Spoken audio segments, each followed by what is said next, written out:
नमस्कार दोस्तों, स्वागत है आपका हमारे YouTube चैनल V2 नर्सिंग पे। दोस्तों, आज हम लोग बिहार नर्सिंग लिखित प्रतियोगिता परीक्षा के सीरीज़ एवरी सब्जेक्ट जो इंडिविजुअल सब्जेक्ट हम लोग लेके आए थे सीरीज़ का, वो उसमें से child health nursing paediatric nursing का पहला सीरीज़ हम लोग आज डिस्कस करेंगे और देखेंगे कि चाइल्ड हेल्थ नर्सिंग में कौन कौन से इम्पोर्टेंट MCQ हैं जो कि एग्ज़ाम के पर्सपेक्टिव से काफ़ी इम्पोर्टेंट होगा। ठीक है दोस्तों, और आज हम लोग ये भी देखेंगे कि चाइल्ड हेल्थ नर्सिंग में किस प्रकार के क्वेश्चन पूछे जाते हैं। ठीक है, तो शुरू करने से पहले आप लोगों से रिक्वेस्ट है कि अगर आप हमारे चैनल पे आए हैं तो प्लीज़ चैनल को सब्सक्राइब कर दीजिएगा, वीडियो अच्छा लगे तो लाइक कर दीजिएगा, ताकि आगे जितने भी हम लोग सीरीज़ लाएंगे उसमें इम्पोर्टेंट क्वेश्चन को इंक्लूड करने का प्रयास करेंगे। ठीक है दोस्तों, तो चलिए शुरू करते हैं। है रे इसको तो देखते हैं यहाँ पे क्वेश्चन नंबर 1 में देखते हैं क्या क्वेश्चन है। क्वेश्चन 1 में है टर्नर सिंड्रोम में गुणसूत्रों की संख्या कितनी होती है। ठीक है, टर्नर सिंड्रोम आप लोग जानते हैं, डाउन सिंड्रोम, टर्नर सिंड्रोम जो है एक गुणसूत्रीय अनुवांशिक बीमारी है जो कि गुणसूत्र के एबनॉर्मलिटीज के कारण होती है। ठीक है, डाउन सिंड्रोम में क्या हो जाता है, उसमें गुणसूत्रों की संख्या बढ़ जाती है, जबकि टर्नर सिंड्रोम में क्या होता है, इसमें गुणसूत्र की संख्या घट जाती है। आपको पता है मनुष्य में जो गुणसूत्र की संख्या होती है वो होती है 46। ठीक है, नॉर्मल, और जोड़ी में बात करें तो 23 जोड़ी होती है। लेकिन जब इसमें सिंड्रोम होते हैं, जब इसमें एबनॉर्मलिटीज आती है तो उसमें क्या होता है, गुणसूत्र की संख्या या तो बढ़ जाती है या तो घट जाती है। डाउन सिंड्रोम जिसे आप ट्राइसोमी 21 कहते हैं, उसमें क्या होता है, गुणसूत्र की संख्या 46 से 47 यानी 1 बढ़ जाता है, जबकि टर्नर सिंड्रोम जिसे कि आप ट्राइसोमी 18 कहते हैं, इसमें क्या होता है, गुणसूत्र की संख्या 1 घट जाती है। ठीक है, तो ऑप्शन देख लेते हैं। देखिए ऑप्शन क्या है, ऑप्शन ए है आपका 46, बी है आपका 44, सी है आपका 47 और डी है आपका 45। ठीक है, तो इसमें क्या होता है, गुणसूत्र 1 घट जाती है। इज दैट मीन्स कि ऑप्शन डी हो जाएगा आपका राइट आंसर, मतलब 45 गुणसूत्र जो है टर्नर सिंड्रोम में होते हैं। ठीक है, टर्नर सिंड्रोम में कितने गुणसूत्र होंगे, तो 45 होंगे। ठीक है, और टर्नर सिंड्रोम के जो बच्चे होते हैं, जो ग्रसित लोग होते हैं टर्नर सिंड्रोम के, वो आप इस फोटो के मदद से देख सकते हैं। ठीक है, समझ गए आप। चलिए अब क्वेश्चन नंबर 2 चलते हैं। क्वेश्चन नंबर 2 में देखिए क्या है, बच्चे में वजन जन्म से 4 गुना कब होता है। ठीक है, बच्चों में वजन जो है 4 गुना कब होता है। तो यहाँ पे देखिए क्या है ऑप्शन ए है आपका 21 मंथ, बी है आपका 90 महीने, सी है आपका 15 महीने और डी है आपका 24 महीने। यहाँ पे 4 गुना लिखा हुआ है। ठीक है, तो सबसे पहले हम 2 गुना का बात करेंगे, फिर 3 गुना का बात करेंगे, उसके बाद 4 गुना का बात करेंगे। ठीक है, एवरेज बच्चे जो जन्म लेते हैं इंडिया में, उसका वजन जो होता है वो लगभग 3 किलो का होता है। ठीक है, एवरेज बच्चे हम एवरेज मान रहे हैं। ठीक है, 3 किलो का बच्चा जन्म लिया तो उसका 2 गुना मतलब 6 किलो कब होगा, तो 2 गुना जो होता है वो 6 मंथ में होता है। ठीक है, 6 मंथ में डबल हो जाते हैं। ठीक है, अब 3 गुना मतलब 3 किलो का बच्चा जन्म लिया था तो वो अपने वजन के 3 गुना यानी 9 किलो कब होगा, तो 9 किलो होने के लिए उन्हें लगेंगे 12 महीने। ठीक है, 12 महीने, और जन्म का वजन का 4 गुना यानी 12 किलो कब होगा, तो वो लगभग इसमें जो ऑप्शन दिए हुए हैं ऑप्शन के अनुसार इसमें ऑप्शन डी हो जाएगा राइट आंसर। ठीक है, आपका 24 महीना। ठीक है, 24 मंथ। ठीक है, 24 मंथ में बच्चे वजन जन्म से 4 गुना हो जाता है। ठीक है, 2 गुना होता है आपका 6 महीना में, 3 गुना होता है 12 महीना में, जबकि 4 गुना होता है आपका 24 महीना में। ठीक है, चलिए अब क्वेश्चन नंबर 3 देखते हैं। जन्म के समय नवजात की औसत लंबाई कितनी होती है। ठीक है, औसत लंबाई जब जन्म हुआ उसका, उस बच्चे का, तो उसका जो लंबाई था, उसका जो हाइट था वो कितना था या कितना रहता है। ठीक है, तो ऑप्शन देख लेते हैं। ऑप्शन ए है आपका 45 से 51 सेंटीमीटर, बी है आपका 30 से 35 सेंटीमीटर, सी है आपका 55 से 60 सेंटीमीटर और डी है आपका 35 से 40 सेंटीमीटर। तो आपको बता दें जो बच्चे औसत बच्चे जो जन्म लेते हैं उस समय उसकी जो लंबाई होती है वो आपका 45 से 51 सेंटीमीटर का उसका हाइट होता है। ठीक है, 45 से 51 सेंटीमीटर, ऑप्शन ए हो जाएगा राइट आंसर। ठीक है, 45 से 51 सेंटीमीटर। उसके बाद इसका रिलेटेड क्वेश्चन देखिए क्या है दूसरा, क्वेश्चन नंबर 4 भी हम लोग डिस्कस कर लेते हैं। किस उम्र में बच्चे की लंबाई जन्म की दुगनी हो जाएगी? अगर जन्म के समय उसका जो हाइट था वो 45 से 51 सेंटीमीटर था, तो इसका डबल, ठीक है, मतलब कि 90 सेंटीमीटर से 100 सेंटीमीटर कब हो जाएगा? ठीक है, तो कब हो जाएगा? तो इसको जो है आप ऑप्शन से देखिए, ऑप्शन ए है 3 साल, बी है 5 साल, सी है 2 साल और डी है 4 साल। तो आपको बता दें, लंबाई का दोगुना होने में बच्चों को जो समय लगता है वो लगता है 4 साल। ठीक है, ऑप्शन डी हो जाएगा राइट आंसर। 4 साल में बच्चा अपने लंबाई का दोगुना हो जाता है। ठीक है, चलिए अब क्वेश्चन नंबर 5 देखते हैं। निम्नलिखित में से कौन से उम्र में बच्चों के दांत निकलना शुरू होते हैं? बच्चों में जो दांत आना शुरू होता है वो किस उम्र में स्टार्ट होता है? ठीक है, ऑप्शन देख लेते हैं। ऑप्शन ए है आपका 12 से 14 महीना, बी है आपका 5 से 6 महीना, सी है आपका 6 से 8 महीना और डी है आपका 8 से 10 महीना।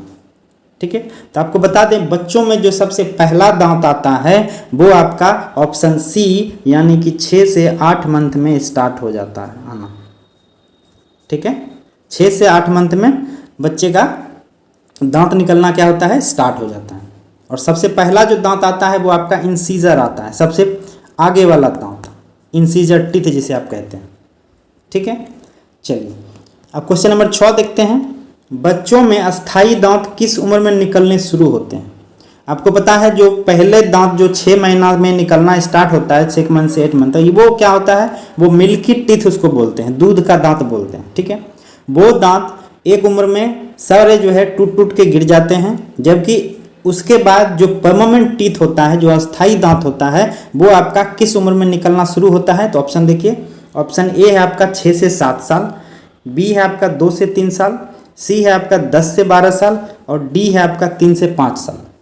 ठीक है, तो आपको बता दें अस्थाई दांत, ठीक है, अस्थाई दांत जो बच्चों में शुरू होता है आना, वो ऑप्शन ए हो जाएगा 6 से 7 साल की उम्र में। 6 साल से 7 साल की उम्र में जो है अस्थाई दांत आना स्टार्ट हो जाता है। ठीक है, चलिए अब क्वेश्चन नंबर 7 देखते हैं। निम्न में से किस उम्र में बच्चा बिना सहारे के साथ बैठ सकता है? ठीक है, बच्चा है जो कि बिना किसी सपोर्ट के बैठने में सक्षम है, वो किस उम्र में हो जाता है? तो ऑप्शन देखते हैं। ऑप्शन ए है आपका 10 से 12 महीना, बी है आपका 3 से 4 महीना, सी है आपका 5 से 6 महीना और डी है आपका 8 से 10 महीना। ठीक है, तो होता क्या है, बच्चा बिना सहारे के कब बैठ सकता है? तो आपको बता दें ऑप्शन सी हो जाएगा इसका राइट आंसर, 5 से 6 महीना में। ठीक है, 5 से 6 महीना में बच्चा बिना सपोर्ट का बैठ सकता है। ठीक है, चलिए अब क्वेश्चन नंबर 8 देखते हैं। कौन सी उम्र में बच्चा अपनी माँ को पहचानना शुरू कर देता है? जो छोटे बच्चे होते हैं, ठीक है, अपनी माँ को पहचानना शुरू कर देगा, जब भी अपनी माँ को देखेगा और रोना शुरू कर देगा। तो वो उम्र कौन सा होता है? तो ऑप्शन ए है आपका 2 महीना, बी है आपका 7 महीना, सी है आपका 6 महीना और डी है आपका 3 महीना। तो आपको बता दें स्टार्टिंग पीरियड जो 1 से 2 महीने का जो समय होता है, 1 महीने का, उसमें बच्चों का जो आई का जो क्षमता होता है, आँख की जो क्षमता होती है वो थोड़ा सा कम होता है। उसमें क्या है, उस समय बच्चे को धुंधला दिखाई पड़ता है, तो उस समय अपनी माँ को पहचानने में वो थोड़ा सा असमर्थ होता है। जबकि ऑप्शन ए यानी 2 मंथ होने के बाद, ठीक है, 2 मंथ के बच्चे अपनी माँ को आसानी से पहचानना शुरू कर देते हैं। तो ऑप्शन ए हो जाएगा राइट आंसर, 2 महीना। अपनी माँ को कब पहचानना शुरू करेगा? तो 2 महीना में वो शुरू कर देगा। ठीक है, चलिए अब क्वेश्चन नंबर 9 देखते हैं।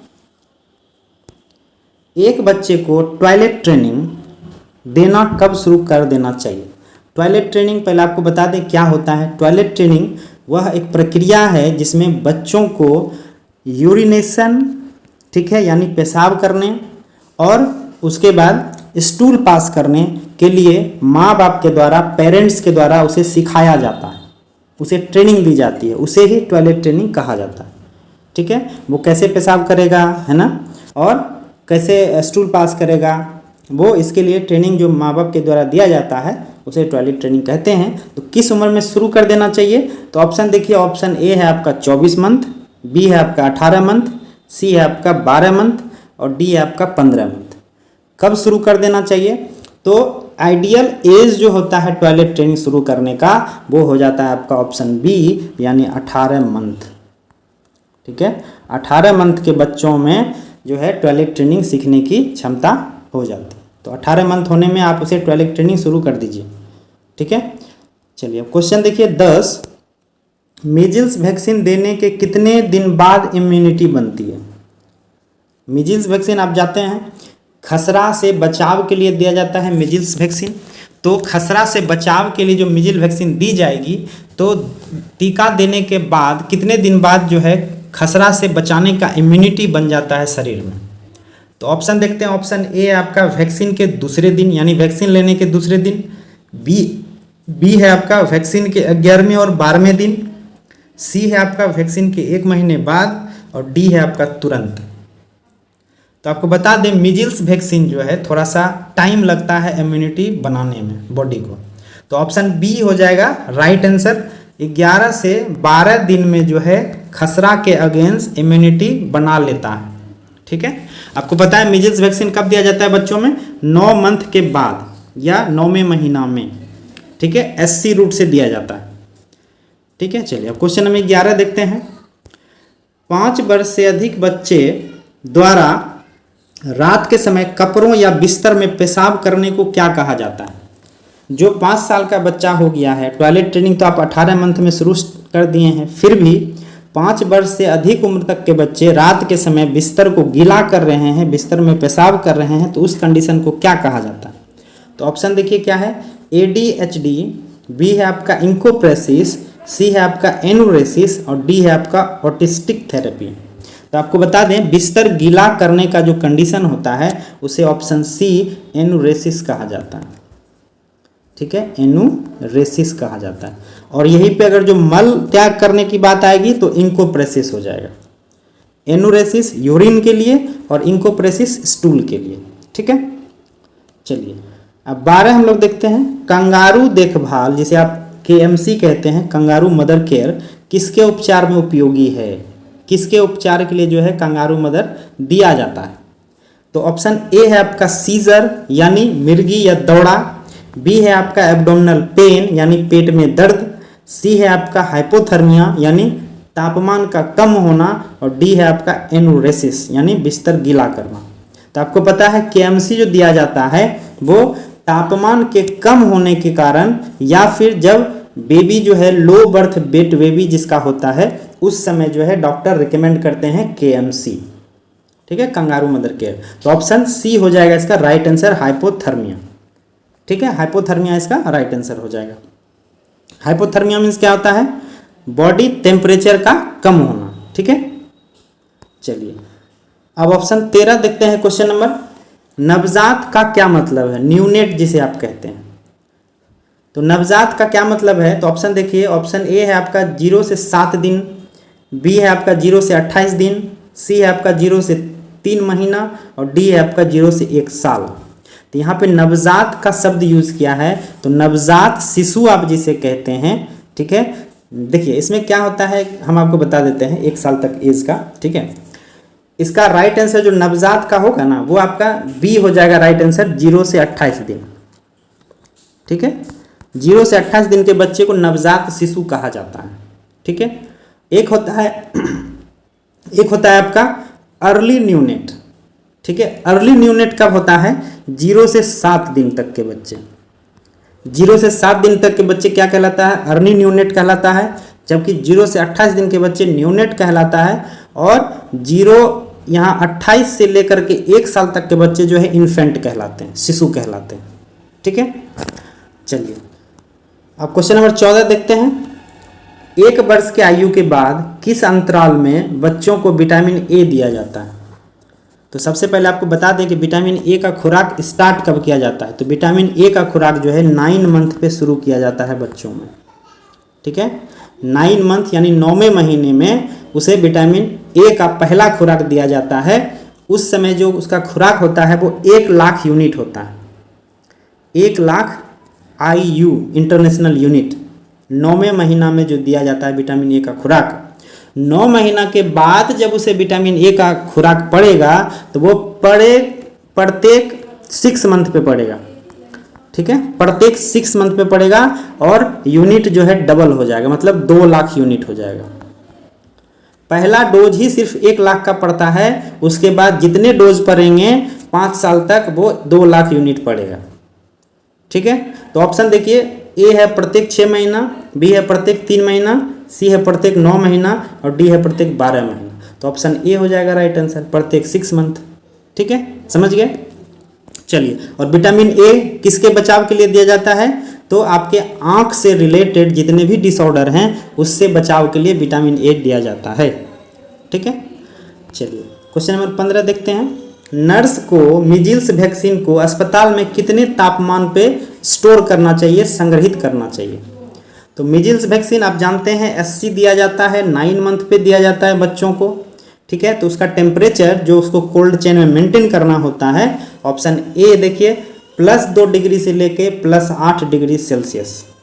बी है आपका कमरे के तापमान पर, सी है आपका -20 डिग्री और डी है आपका 0 डिग्री। तो आपको बता दें मीजल्स वैक्सीन को जो स्टोर करने का टेम्परेचर होगा वो ऑप्शन ए हो जाएगा राइट आंसर, +2 से +8 डिग्री सेल्सियस तक, ठीक है। चलिए अब अगला क्वेश्चन देखते हैं। अगला क्वेश्चन में क्या है देखिए, क्वेश्चन नंबर 16। क्वेश्चन नंबर 16 देखिए, नवजात शिशु में अपगार स्कोर का आकलन कब करना चाहिए? अपगार स्कोर आप जानते हैं, अपगार स्कोर आप जानते हैं APGAR, ठीक है। इसी अपगार में, इस अपगार में क्या होता है देखिए, ए से क्या होता है आपका एपीरियंस, पी से पल्स, जी से ग्राइमेस, ए से एक्टिविटी और आर से रेस्पायरेशन होता है, ठीक है। तो अपगार स्कोर का आकलन जो है कब करना चाहिए?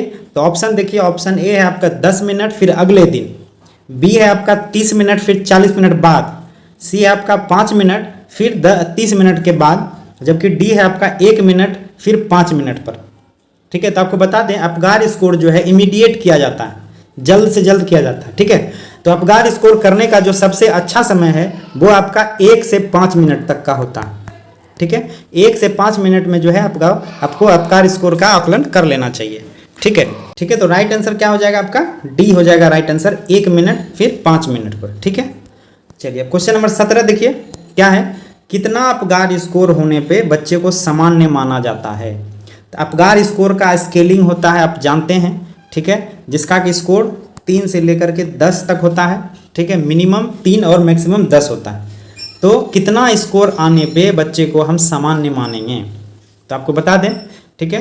तो 1 से 4 तक का, ठीक है, 1 से 4 तक का स्कोर को जो है बिल्कुल सीवियर कंडीशन माना जाता है। 4 से लेके 7 तक का जो है माइल्ड कंडीशन माना जाता है, जबकि 7 से अधिक या 8 से लेकर के 10 तक जो है सामान्य माना जाता है, ठीक है। तो यहाँ पे सामान्य पूछ रहा है तो आप यहाँ पे क्या दीजिएगा, ए हो गया 10 से अधिक, बी हो गया आपका 5 से 8, सी है 4 से 7, जबकि डी है 8 से अधिक। तो 4 से 7 तक जो है माइल्ड होता है, 8 से अधिक क्या हो जाएगा, नॉर्मल हो जाएगा, सामान्य हो जाएगा। तो ऑप्शन डी हो जाएगा इसका राइट आंसर, 8 से अधिक, ठीक है। चलिए क्वेश्चन नंबर 18 देखते हैं। नवजात शिशु के जन्म के बाद प्रथम सप्ताह में कितना प्रतिशत वजन की हानि होती है? यह जो है ना एक प्रक्रिया है, जब भी कोई शिशु जन्म लेता है तो उसका पहला सप्ताह में क्या होता है, उसका वजन जो है ना घट जाता है, ठीक है। एक वजन में गिरावट आती है, तो वो गिरावट कितना होता है? ऑप्शन में देखिए, ऑप्शन ए है आपका 10%, बी है आपका 20%, सी है आपका 5%, जबकि डी है आपका 15%, ठीक है। तो बच्चा जब जन्म लेता है तो प्रथम सप्ताह में उसका वजन जो है कम हो जाता है, वेट लॉस होता है। तो कितना प्रतिशत होता है? तो ऑप्शन ए हो जाएगा राइट आंसर, 10%, ठीक है। 10% वेट जो है उसका लॉस हो जाता है। मान लेते हैं 3 kg का बच्चा अगर जो जन्म लिया है तो पहला सप्ताह में उसका जो वजन है उसमें से 10% की गिरावट हो जाएगी, ठीक है। तो 300 ग्राम, 10% 300 ग्राम होता है, तो 300 ग्राम वेट लॉस हो जाएगा, तो 2.7 ग्राम का किलो का बच्चा रहेगा उसका वजन, ठीक है। इसी से रिलेटेड और क्वेश्चन है, आप देखिए यहाँ पे क्वेश्चन नंबर 19, यदि किसी नवजात शिशु के जन्म के समय वजन जो है 3 किलो है तो 5वें दिन उसका वजन कितना होगा। ठीक है, इस तरह से क्वेश्चन पूछा जा सकता है। तो हमने सोचा क्यों ना हम आपको जो है ये क्वेश्चन आपको एक बार बता ही दें ताकि आपको हमेशा याद रहे। ठीक है, तो बच्चे का जन्म कितना था, वजन 3 किलो था। आपको पता है पहला सप्ताह में कितना वजन लॉस होता है, तो 10% लॉस होता है। ठीक है, तो 10% लॉस होता है, तो 3 केजी में 10% लॉस करेंगे तो 2.7 ग्राम का बच्चा का वजन होगा। ठीक है, तो ऑप्शन सी हो जाएगा इसका राइट आंसर, 2.7 किलो। मान लेते हैं बच्चे का वजन 4 किलो था। ठीक है, बच्चे का जन्म अगर जो 4 किलो है, ठीक है 4 किलो है, तो कितना वजन लॉस होगा, तो 10%, इसका मतलब 400 ग्राम लॉस होगा। तो 400 ग्राम इसे माइनस करेंगे तो कितना हो जाएगा आपका 3.6 किलो। ठीक है, इस तरह से आपको निकाल लेना है वजन। ठीक है, चलिए क्वेश्चन नंबर 20 देखिए क्या है। प्रकाश चिकित्सा या फोटोथेरेपी के दौरान बच्चे और प्रकाश स्रोत के बीच कितनी दूरी होनी चाहिए। फोटोथेरेपी आप जानते हैं एक मशीन होता है, ठीक है, जिसमें शिशु को रखा जाता है प्रकाश के नीचे, एक ब्लू लाइट के नीचे रखा जाता है। तो यही पूछ रहा है कि फोटोथेरेपी में बच्चा और जो लाइट का सोर्स है उसके बीच की दूरी कितनी होनी चाहिए।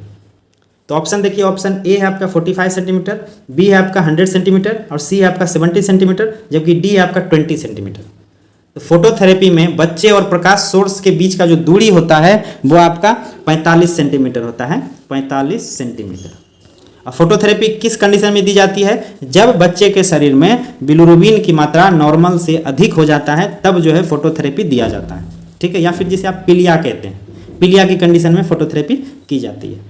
अब क्वेश्चन नंबर 21 देखिए, पोलियो वायरस मुख्यतः किसमें पाया जाता है। पोलियो वायरस आप जानते हैं पोलियो वायरस किसमें पाया जाता है। तो ए है आपका ऑप्शन मूत्र, बी है आपका गले का सेक्रेशन या स्त्राव, सी है आपका घाव से सेक्रेशन और डी है आपका मल यानी फिसेस। तो पोलियो वायरस जो मुख्यतः पाया जाता है वो आपका मल में पाया जाता है, स्टूल में पाया जाता है। ठीक है, चलिए क्वेश्चन नंबर 22 देखिए, ओरल पोलियो वैक्सीन ओपीवी की खोज किसने किया था।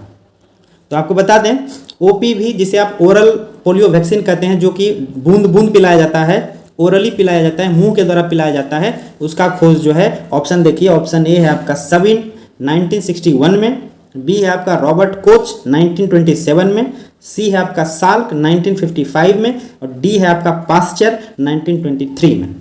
तो आपको बता दें पोलियो वैक्सीन जो है ना 2 प्रकार का हुआ था, एक ओपीवी जो कि आप अभी जानते हैं 2 बूंद जिंदगी की, और एक था आपका आईपीवी, ठीक है, जो कि इंट्रामस्कुलर दिया जाता था। ओपीवी अभी आप लोग जानते हैं, तो ऑप्शन ए हो जाएगा राइट आंसर, साबिन ने किया था। ठीक है, ऑप्शन ए हो जाएगा राइट आंसर, 1961 में इसका खोज हुआ था। आईपीवी जो है उसका खोज ये जो सी नंबर का साल्क देख रहे हैं उन्होंने 1955 में किया था, जिससे कि इंजेक्शन के द्वारा पोलियो वैक्सीन दिया जाता था। ठीक है, हालांकि इसका चलन जो है कम हो गया है और ओरली जो दिया जाने वाला पोलियो वैक्सीन है वो अभी ज़्यादा चलन में है। ठीक है, क्वेश्चन नंबर 23 देखिए क्या है, चावल के पानी जैसा मल राइस वाटर स्टूल किस बीमारी का जैविक लक्षण है। चावल के पानी जैसा स्टूल किस बीमारी में होता है। तो ऑप्शन देखिए, ए है आपका एंट्रिक फीवर आंत ज्वर, बी है आपका डिप्थीरिया, सी है आपका हैजा और डी है आपका खसरा। तो राइस वाटर स्टूल जो पाया जाता है वो आपका कोलेरा में पाया जाता है, हैजा में पाया जाता है। ठीक है, जब बच्चे को हैजा की कंडीशन होती है तो उसमें राइस वाटर स्टूल देखने को मिलता है। क्वेश्चन नंबर 24 देखिए, नवजात शिशु में फेफड़ों की कुल क्षमता कितनी होती है। जो नवजात शिशु होता है, ठीक है, 0 से 28 दिन के बच्चे, उसमें लंग्स का जो कैपेसिटी होता है, सांस लेने की कैपेसिटी होती है, वो कितनी होती है। तो ऑप्शन देखिए, ऑप्शन ए है आपका 500 ml, बी है आपका 350 ml, सी है आपका 100 ml, डी है आपका 150 ml। तो आपको बता दें नवजात में जो सांस लेने की क्षमता होती है, फेफड़ों की क्षमता होती है, वो 150 ml की होती है। जैसे जैसे उम्र बढ़ता है वैसे वैसे कैपेसिटी क्या होता है, बढ़ता है। ठीक है, क्वेश्चन नंबर 25 देखिए क्या है, 100 ml स्तन का दूध यानी ब्रेस्ट मिल्क में कितनी कैलोरी देता है। माँ का दूध 100 ml में कितना कैलोरी होता है। तो ऑप्शन देखिए, ऑप्शन ए है आपका 66 कैलोरी, बी है आपका 50 कैलोरी, सी है आपका 44 कैलोरी, जबकि डी है आपका 100 कैलोरी। तो आपको बता दें ब्रेस्ट मिल्क में 100 ग्राम में 100 ml में 66 कैलोरी पाया जाता है। ठीक है, 66 कैलोरी, ऑप्शन ए हो जाएगा राइट आंसर। ठीक है, यहाँ पे हमने अभी 25 क्वेश्चन का सेट लिया था चाइल्ड हेल्थ नर्सिंग से, जो सारे क्वेश्चन जो है बहुत इंपॉर्टेंट हैं और आपको अच्छे से इसका रिवाइज कर लेना है। यहाँ पे हमने आप लोगों को आंसर की अवेलेबल करा दिया है, ठीक है। आप हमारे दिए गए टेलीग्राम के लिंक से जुड़ जाएं, जहाँ पर हम एक साथ में जो है सारे सब्जेक्ट का जो डिस्कशन क्लास है, जो PDF है, हम उसे वहाँ पे डाल देंगे, वहाँ से आप लोग अभ्यास कर लीजिएगा, ठीक है। बाकी आपको ये वीडियो कैसा लगा हमें कमेंट करके ज़रूर बताएं, क्या क्या इसमें बदलाव करना है ये भी हमें बताएं, ताकि हम आगे वाले क्लास में बदलाव कर सकें, ठीक है दोस्तों। बाकी चैनल पे ऐसे ही प्यार देते रहिए, प्यार बनाए रखिए। थैंक यू दोस्तों, धन्यवाद।